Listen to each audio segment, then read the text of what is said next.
Bago ang good news, bad news muna para sa Barangay Ginebra. Yung hawak na nilang player noon sa Ginebra na nakuha sa PBA rookie draft na tinrade nga nila sa Terra Firma, eto trumesback sa kanila. Pinakita ang totoong kakayahan niya kung saan kahit ilang fans laking hinayang na pinakawalan tong si Javi Gomez del Llano ng Ginebra. So sa naging laban ng Ginebra kontra Terra Firma, laking hirap ng Ginebra sa team na ito kung saan sa lahat ng quarter hirap nga ang Ginebra dito.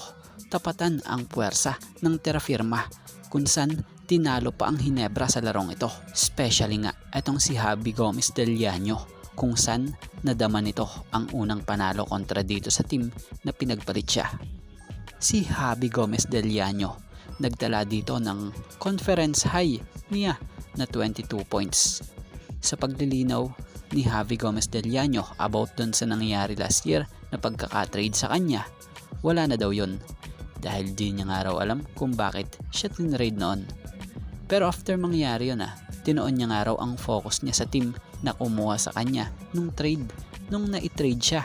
So sa ngayon, malinaw at maswerte ang Terra Firma kay Javi Gomez del Llano dahil sa magandang performance lagi ang pinamamalas nito sa jeep na kasalukuyan niyang team niya. At about naman sa good news sa Barangay Ginebra, sa wakas magbabalik na nga raw itong si Scottie Thompson sa Biyernes sa hardcourt kontra Blackwater Bossing. Bagamat nakita ang player na bihis at naka-uniforme na kontra Terra Firma, kaya lang ang lagay niya nga nito ay game decision pa. Pero ang maganda, mukhang mas mataas ng porsyento na magagamit na talaga siya sa Friday kontra Blackwater. So sa nangyayari ngayon sa Barangay Ginebra, malaking bagay ang pagbabalik ni Scottie Thompson sa team dahil alam naman ang kaya niyang magawin at maitulong sa koponan. At about naman sa last nating topic patungkol sa kay Justin Brownlee. Natanong nga itong si Justin Brownlee about sa possible na makaharap niya ang PBA or ang Ginebra sa IBL sa BCL.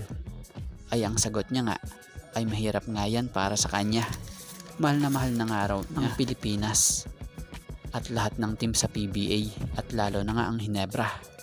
So kasalukuyang pasok na sa round 2 ng BCL qualifiers at possible na makakuha ang team na to ng spot kung tuluyang makapasok ang team niya na maaaring makaharap ang mga top teams sa CBA, KBL, B-League at PBA sa BCL.